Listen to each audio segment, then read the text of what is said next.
ঈদের ছুটিতে যখন বাড়িতে আসি আসলে তখন মজাটাই অন্যরকম হয়। এর মধ্যে হচ্ছে মেহেদি পরাটাও আসলে অন্যরকম একটা মজার ব্যাপার থাকে। যখন বাচ্চারা দেয়, বাচ্চাদের দেয়া শেষ হয়ে গেলে তখন বড়দের আবার দেওয়ার পালা শুরু হয়ে যায়। তখন মনে হয় যে না, আসলেই একটা ঈদ ঈদ ফিল হয় আর কি। আর এইটা হচ্ছে আমাদের বাড়িতে বিশেষ করে বেশি হয়, কারণ আমাদের বাড়িতে সব মেয়েরাই হচ্ছে, মেয়ে থেকে বউরা সবাই হচ্ছে মেহেদি পরতে পছন্দ করে। আমরা সবাই মেহেদি পরি। তো আমরা হচ্ছে মেহেদি পরছি, অনেক মজা করছি। তারপরে হচ্ছে এই যে এখন মাংস কাটাকাটি শুরু হয়ে গেছে দেখেন। আর ঈদের দিন তো হচ্ছে মানে মাংস কাটার হচ্ছে ধুম পড়ে, একদম মেয়েরা থেকে শুরু করে ছেলেরা সবাই মাংস কাটে আর কি। তো আমাদের বাড়িতেই যেহেতু এটা করে আর কি, তো যার জন্য হচ্ছে সবাই মজা করে কাটে, সবাই মজা করে অনেক বেশি। তো এই যে চটপটির আয়োজন করা ছিল, চটপটিও খাওয়া হয়ে গেছে। এখন হচ্ছে মাংস রান্না করার পালা।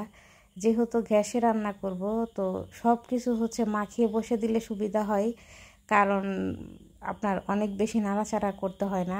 আর গ্যাসে হচ্ছে যেহেতু চুলা ছোটো থাকে, অনেক বেশি মাংস একসাথে রান্নাও করা যায় না। এই জন্য আমরা হচ্ছে 2 পাতিলে রান্না করি।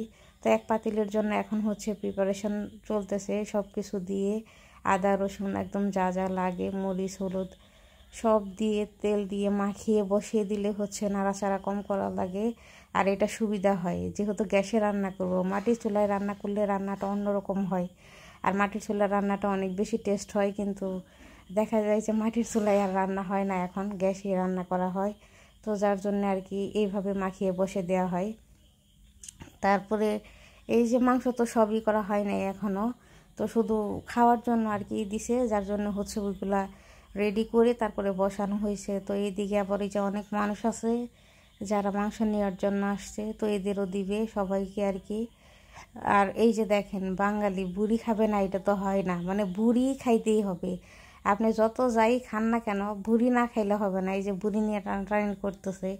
আমার শরীরটা যেহেতু ভালো না, মানে আমিও ভুড়ি অনেক পছন্দ করি, আগে যেহেতু খাইতাম না, এখন খাই। কিন্তু হচ্ছে মানে আমি আজকে ভুড়ি আর ধরি নাই, কিন্তু ভুড়ি পছন্দ করি। ভুড়ির কাজ আমিও মানে এখন করতে হয় আর কি। শ্বশুর বাড়ি এসে অনেক কিছুই শিখছি আর কি।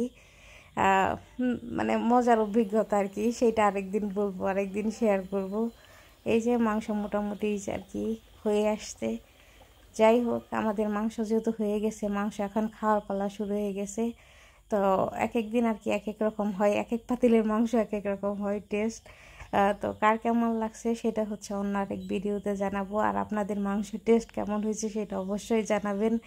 গ্রামের বাড়িতে আসলে ঈদ মানে অন্যরকম একটা ব্যাপার, অন্যরকম একটা আমেজ।